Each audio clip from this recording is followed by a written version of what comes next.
buen día República, buen día República Oriental del Uruguay. ¿Cómo están todos ustedes? Comenzando lentamente, parecería hoy, lentamente como cuando uno se levanta de la cama con estos fríos, ¿no? Tremendo, tremendo especialmente para la gente que está en la intemperie, acá en Montevideo, en el resto del país. Bueno, hay planes de contingencia que viene manifestando, viene comunicando el MIDES, incluso una especie de lugares que son intermedios, que no son directamente refugios, que son más flexibles en cuanto a la admisibilidad de las personas que están en esa situación de calle. Y evidentemente, bueno, los uruguayos padeciendo el frío, padeciendo el precio del gas, obviamente, que ha subido y bastante, como también padeciendo esa noticia del incremento de los combustibles. El mundo está complicado, el mundo está realmente en guerra, hay un alza de precios, y un alza de precios en productos que son fundamentales para la economía de todos los días. Alza de precios en los alimentos, en el trigo, en el maíz, en la soja, y también, por supuesto, que en los energéticos como el petróleo y el gas. Vamos a conversar en un rato con el diputado, el doctor Felipe Schipani. Él es uno de los integrantes del Partido Colorado, del sector Ciudadanos, que llevó a cabo una investigación, que inició una investigación por aquellas horas extras de FENAPES, de funcionarios de FENAPES, que estamos hablando de una enorme cantidad de docentes que durante muchos años pidieron horas extras invocando o argumentando que todo eso era en base a un convenio que no existió. Y bueno, y esas horas están fuera de la ley, son ilegales. Horas que perjudicaron a generaciones de estudiantes y que también perjudicaron las arcas del Estado, la economía del Estado. De acuerdo a esa investigación, en la cual también estuvo y está el doctor Gustavo Subía, quien integra esa comisión investigadora, bueno, parece ser que todo da lugar a que se lleve este tema a la justicia y vamos a conversar a ver si podemos establecer contacto con el doctor Felipe Schipani, porque queremos hablar respecto a lo que está pasando hoy por hoy con FENAPES y los comunicados que emitió su presidente José Olivera respecto a la educación, respecto a ANEP y al CODICEN.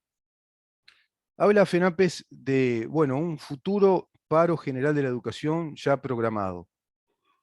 Digamos que en este contexto de paros, que tienen que indicarnos, nos tienen que indicar algo, tienen que indicarnos que algo está sucediendo en el país en lo que hace la relación entre el sindicalismo uruguayo y el gobierno, el sindicalismo uruguayo además muy entroncado, prácticamente siendo la misma cosa con el Frente Amplio, que estamos viendo es una oposición política callada que prácticamente no manifiesta respecto a temas que son esenciales a la vida del país.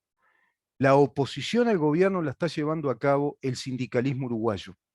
La gran pregunta entonces es, ¿puede un país prosperar con esa discordia interna, con ese antagonismo entre el sindicalismo uruguayo y el gobierno uruguayo?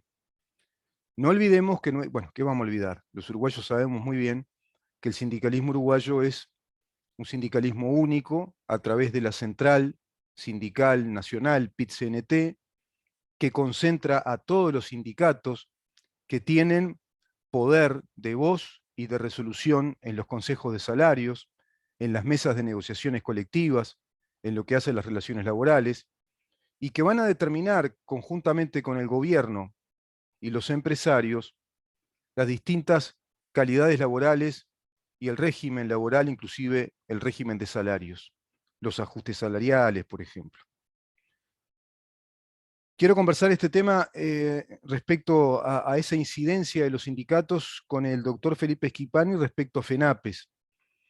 Y voy a intentar también hacer lo mismo, pero en otro tema, en relación a las empresas uruguayas, con el diputado Gabriel Gianoli. Quiero ir a una nota en la que se publica ciertas apreciaciones del senador Da Silva, del Partido Nacional, Sebastián Da Silva, quien manifiesta que, bueno, el Frente Amplio y el PCNT parece que están con una motosierra realmente, ¿no? O con una retroexcavadora, cavando una grieta cada vez más grande, una zanja cada vez más grande. Respecto a FENAPES, según José Olivera, el recorte del presupuesto para la educación es de unos 80 millones de dólares. Este es el primer reclamo que están haciendo, digamos el más fuerte, el reclamo de recortes presupuestales para la educación, que estaba en 1.922 millones de dólares en el año 2020, y que se ejecutan en este año unos 1.842 millones de dólares para la educación. El recorte en su mayoría es de 71 millones de dólares, se produjo el año pasado en un momento, dice José Olivera, en el cual una corte de estudiantes que cursó las 2/3 partes del ciclo básico, bajo la emergencia sanitaria además, ingresaba al bachillerato. Esto dice José Olivera. De ese recorte de los 80 millones de dólares, el gran recorte obedece a 71 millones de dólares el año pasado, en el momento en el cual, bueno, las 2/3 partes de los estudiantes que habían terminado el ciclo básico ingresaban al bachillerato. También hizo referencia al poder de compra, otro aspecto, al poder de compra de los docentes, que bajó el poder de compra. Bueno, el poder de compra de todos bajó, ¿no? De todos los uruguayos. ¿Por qué? Y porque hay inflación. Pero este no es un fenómeno nuevo. La inflación nos viene castigando a los uruguayos desde hace mucho tiempo. Y yo te diría que en los últimos 16, 17 años, bastante.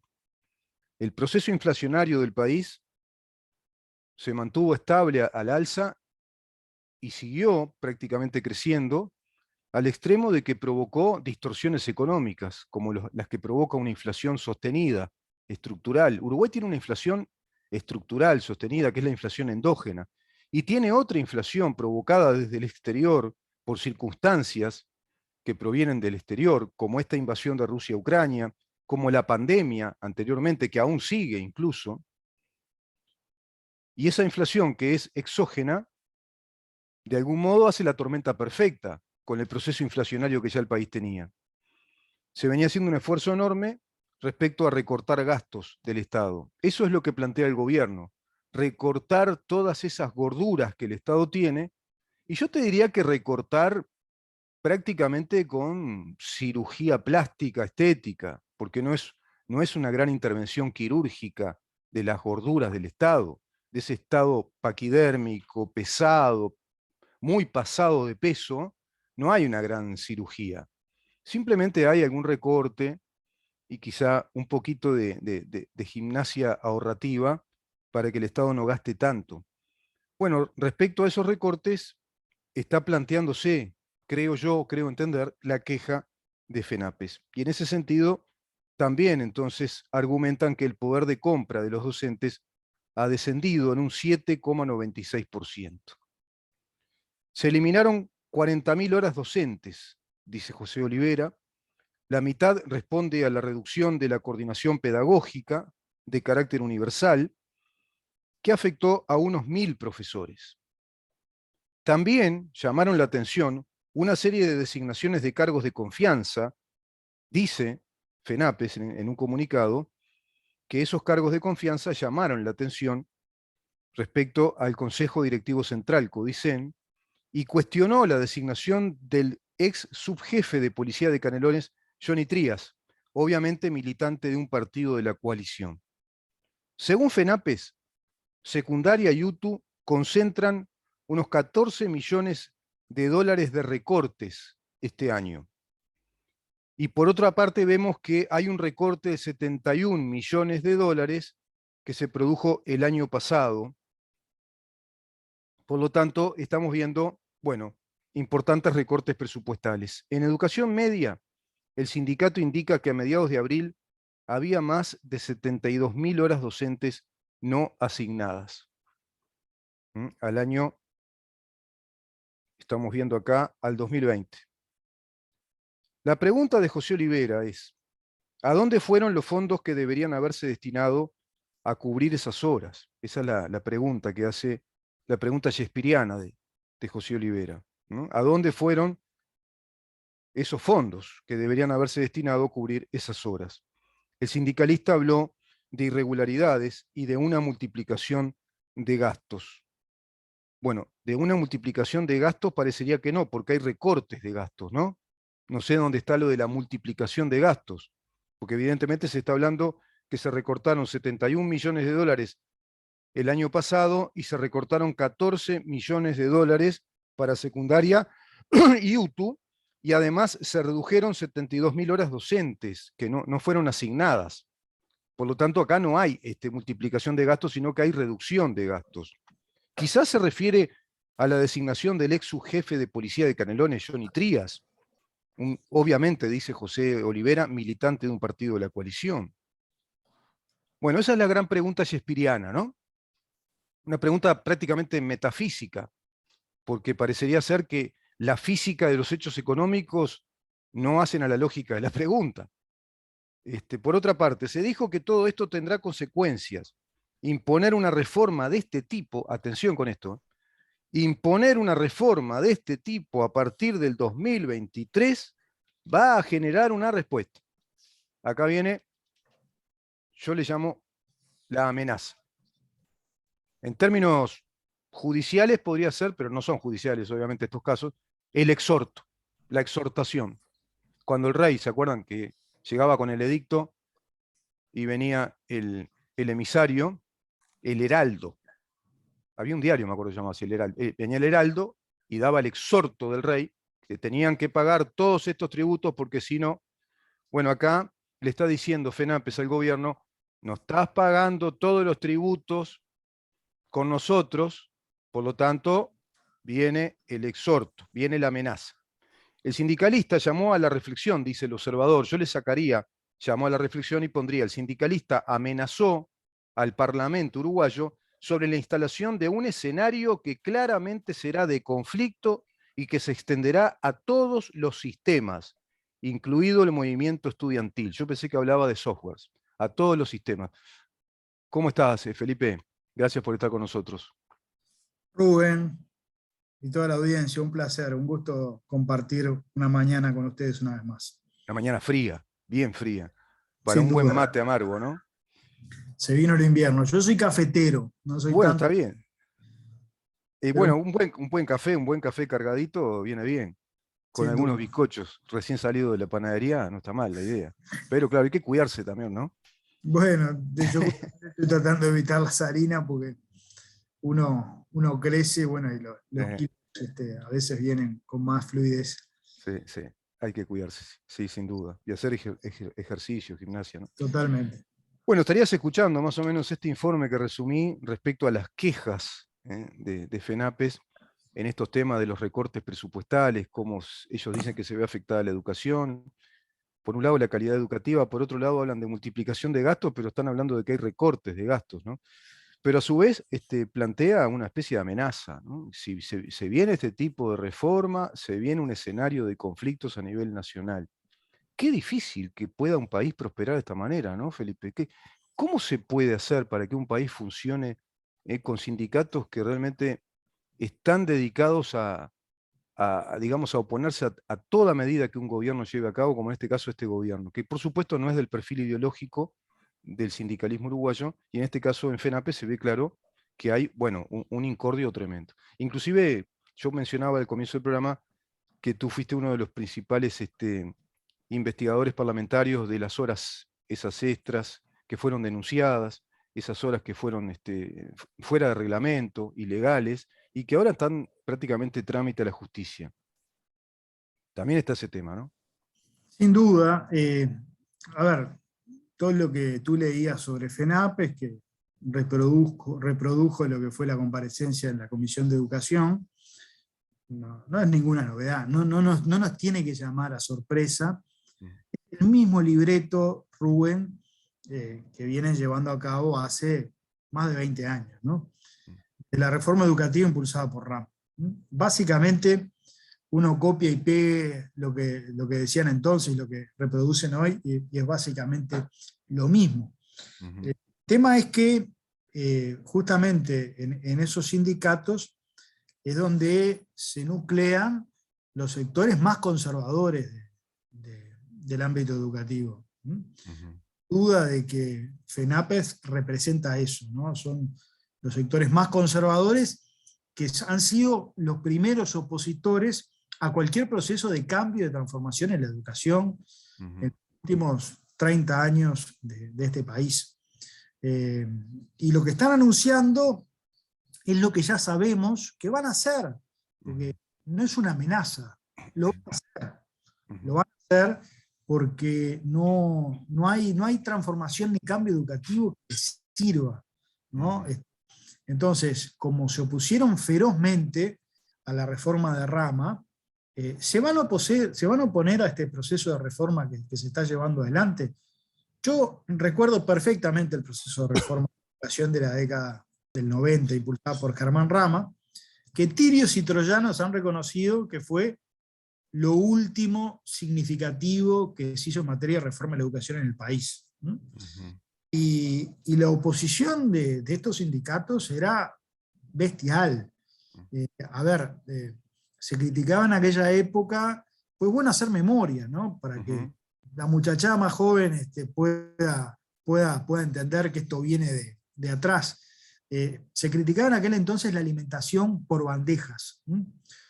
O sea, que los niños en las escuelas tengan una bandeja en donde allí estén alimentaciones con las calorías suficientes, con los carbohidratos suficientes, para que tengan una buena alimentación. Y se llegaban a hacer barricadas en las escuelas, yo lo recuerdo perfectamente, para no dejar entrar las bandejas. Yo recuerdo la inauguración del CERP de Atlántida, ¿no? Que fue otro de los grandes cambios que introdujo esa reforma, descentralizó la formación docente en el país, ¿no? La formación de profesores antes de esa reforma era en Montevideo, en el IPA. No se podía estudiar profesorado en el interior. Bueno, se crearon los centros regionales de profesores. Y en la inauguración de uno de esos centros regionales, se taparon las cañerías del edificio, ¿no? Y hubo una fenomenal inundación, y estallaron los caños ese día. Bueno, eso fue un boicot que se hizo. Claro. Otros sectores, que nunca se supo bien quiénes fueron, llegaron a poner vidrio molido en las bandejas, ¿no? De alimentos, justamente para denunciar este tipo de cosas. O sea, fue una reforma y se ocuparon todos los liceos de Montevideo fundamentalmente. Un conflicto permanente, pero la reforma se pudo hacer. Y esta reforma, que está en proceso de discusión, de análisis, en donde se ha consultado a todos los actores, a los actores educativos, a los docentes, a los padres, a las familias, a los especialistas, a la sociedad civil, ¿no? Se están realizando en todo el país encuentros cara a cara de las autoridades de la educación con todas las comunidades educativas. Hay previsto más de 40 en este año. Bueno, va a ser una reforma discutida, debatida, participativa. Ahora, va a llegar un momento en que va a haber que resolver, porque si hay algo que nuestro sistema educativo tiene, es que hay un sobrediagnóstico sobre lo que hay que hacer, ¿no? Hace tanto que venimos hablando de transformar la educación, de reformar, que se ha venido acumulando a lo largo del tiempo muchas propuestas, muchos diagnósticos, y yo diría que en gran medida hay enormes coincidencias sobre lo que hay que hacer. La diferencia quizás con esta administración es que hay decisión de llevarlas a cabo. Es que las amenazas de FENAPES no van a impedir que se impulsen esas transformaciones absolutamente necesarias. Por eso, francamente, no me sorprende en absoluto. Sé que van a estar en la primera línea tirando piedras al proceso de transformación educativa, porque no hay reforma que les venga bien. No la reforma educativa, ¿no? Porque no les interesa cambiar la educación. El único objetivo de FENAPES, y ha quedado demostrado en la comisión investigadora, es mantener sus espacios de poder, que los han ido perdiendo también porque la ciudadanía se los ha quitado. No fue la ciudadanía la que, votando en el referéndum, ratificó la Dirección General de Educación Secundaria, que ya no es más consejo. Pues bien, ese tipo de cosas obviamente no les gusta, y por tanto van a seguir implementando todas las acciones para distorsionar y para desestabilizar este proceso de transformación de la educación. Pero nosotros tenemos que apelar a la ciudadanía. Ujú. Tengo duda de que la mayor parte de la ciudadanía uruguaya, de hecho hay una encuesta de Cifra de hace unas semanas, que da cuenta que el 78% de los uruguayos entiende que hay que cambiar la educación. Entonces, las autoridades, pese a todos estos gritos de FENAPES, pese a todas las huelgas, los paros, las ocupaciones, los disparates que han dicho y que van a decir, tienen que seguir adelante con este proceso, porque además es un compromiso político asumido frente al pueblo. Recordemos que en el compromiso por el país, que fue el acuerdo programático de los 5 de la coalición, uno de los temas centrales es el cambio en la educación. Ujú. Esto, a partir del año próximo se va a implementar el cambio curricular, que es muy importante. Ya está en marcha los centros María Espínola, y bueno, la instancia de rendición de cuentas también va a ser muy importante para darle financiamiento a ese proceso de transformación educativa. Claro, claro.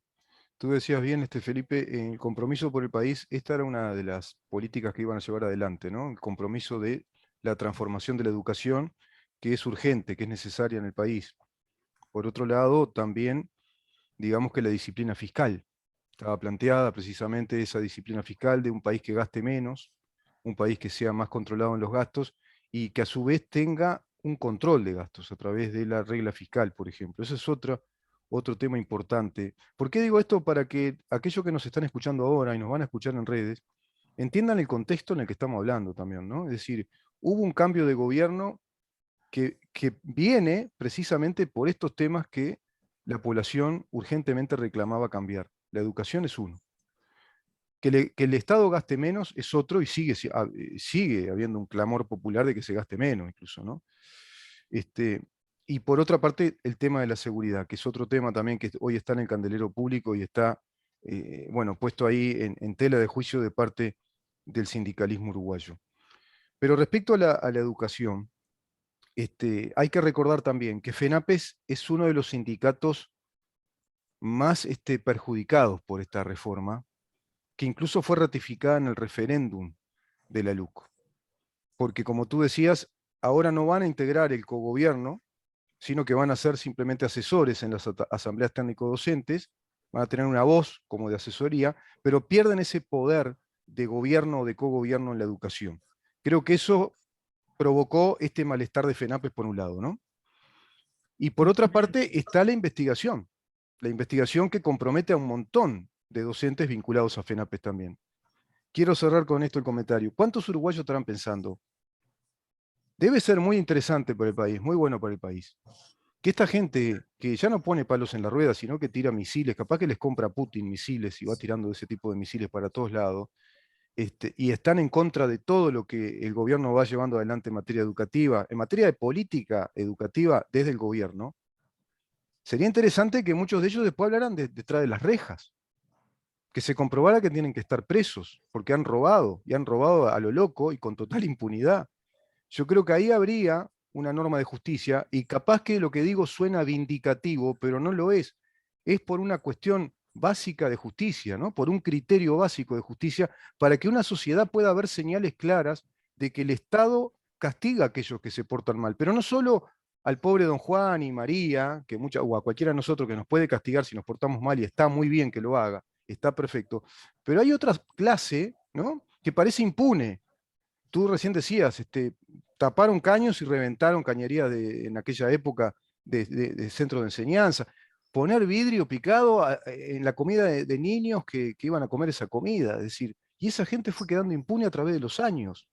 Bueno, creo que es hora de que el país tome cartas en el asunto. Bueno, en este caso el Poder Judicial, ¿no? Bueno, a ver, yo, Rubén, confío plenamente en el Poder Judicial, en su independencia, también en la de los fiscales, y por tanto, cuando los antecedentes de la comisión investigadora derivados a la Fiscalía General, yo confío en que se le va a dar un tratamiento profesional. Esto lo venimos conversando desde el primer día. Yo tengo la convicción de que muchas de las conductas de los integrantes de la cúpula de FENAPES, pues es importante hablar de la cúpula de FENAPES, pues Claro, hay claro. muchos profesores agremiados a FENAPES, sumamente vocacionales, que están indignados con todo esto que ha pasado. Claro. Muchos se han contactado conmigo, obviamente pidiendo la reserva, otros que han renunciado a FENAPES a partir de estos hechos. Claro. De que hablar de FENAPES en general puede ser un poco injusto. Está bueno el apunte que haces, es la cúpula dirigencial de FENAPES, ¿no? Es la Exacto. cúpula de gobierno que tiene FENAPES como sindicato. Exacto. Esa cúpula sindical era una cúpula corrupta. Hay que Claro, claro, con todas las letras, claro, ¿no? claro, Porque, a ver, hay que también hablar con claridad, ¿no? Yo el otro día escuchaba a tu colega Gabriel Pereira, ¿no? Hay que decirlo, robaban horas, ¿tá? claro, claro. No es el término jurídicamente más idóneo, más adecuado, porque las horas no se roban. Para que la gente lo entienda, robaban horas, ¿no? Él dijo afanaban horas. Y bueno, Sí. tipo, presentaban certificados falsos, que invocaban un convenio que no existía, que nunca apareció, que nadie conoce. Que acá lo dijimos, Felipe, también. Estafaban, porque es una estafa, ¿no? Inducir a engaño, Exacto, elaborar bueno, un documento con apariencia de que es tal, pero ese documento es falso, ¿no? Estafadores ¿cómo te y ladrones, ¿no? Estafadores y ladrones. bueno, y eso es corrupción. Eso es corrupción porque son recursos públicos, pero fundamentalmente porque lo más grave es, reitero, más allá de lo económico, que indudablemente es grave porque cobraron horas que no trabajaron. Hay miles de gurises que se quedaron sin clase, ¿no? El estado en el que está la educación del Uruguay. Eso para mí es lo más grave, eso es irreparable. Bueno, estos actores, ¿no? Que además no asumen su responsabilidad, ¿no? y presentan argumentos de defensa infantiles, bueno, son los mismos que hablan de los recortes en materia educativa. Sobre este tema, un segundo. Cuando se habla del gasto en educación, hay que hablar lo que es el gasto en comparación con el producto bruto. Eso es lo internacionalmente aceptado. En economía en sí es la base de cálculo. Por eso, en base a la riqueza de un país en un momento determinado. Obviamente, si hablamos de dólares corrientes, obviamente que hubo menos recursos porque el PBI bajó, ¿no? Hubo una pandemia, muchas veces se olvida, se soslaya que en este país hubo una pandemia, en el mundo hubo una pandemia. El presupuesto educativo no ha bajado. Este año se va a incrementar. O sea, hay un compromiso asumido por el presidente de la República.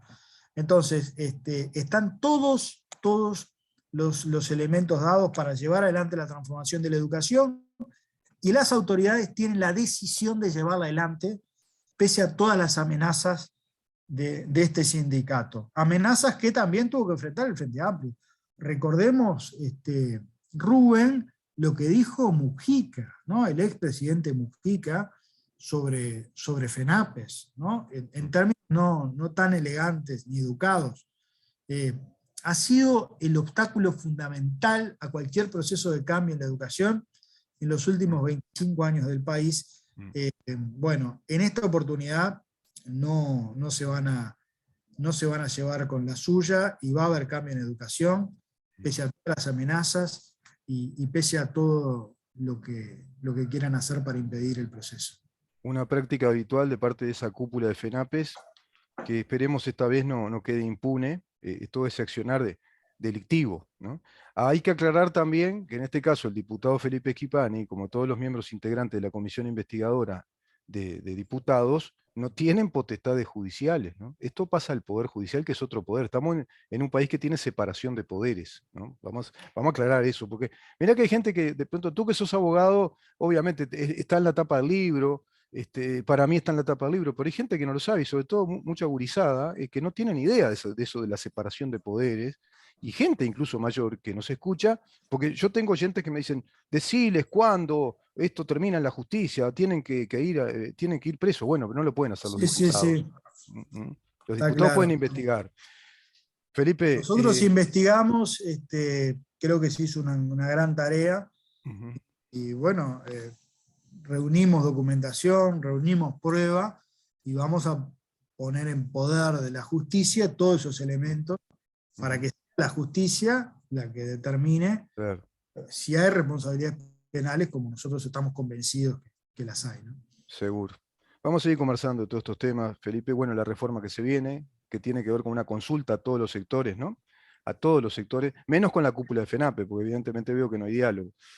Es- Pero pese a ello, Los en realidad convocan a la Educación fiesta. convocan a todos los sindicatos Ajá. porque hay una actitud abierta de escucha. Obviamente, después de que terminan esas reuniones, aparecen este tipo de manifestaciones amenazantes, pero bueno, ya sabemos los hábitos de este sindicato, o sea que, reitero, no nos debe generar ninguna sorpresa esta actitud. Claro, claro. Felipe, muchísimas gracias, por compartir con nosotros este rato y bueno, y estos análisis respecto a lo que está sucediendo con FENAPES, que tú, bueno, estás integrando esa comisión y formás parte de los especialistas en este tema, en esta realidad.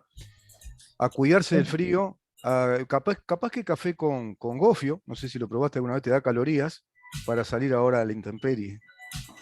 Bueno, un abrazo grande, Rubén, un saludo a toda la audiencia y nos encontramos la próxima semana. Muchísimas gracias, Felipe. El doctor Felipe Esquipani, diputado por el Partido Colorado, en su columna de los martes ahora. Bueno, te esperamos el martes que viene, si Dios quiere. Vamos a una pausa y recibimos a otro diputado, pero por el Partido Nacional, el diputado Gabriel Gianoli. Quédate ahí.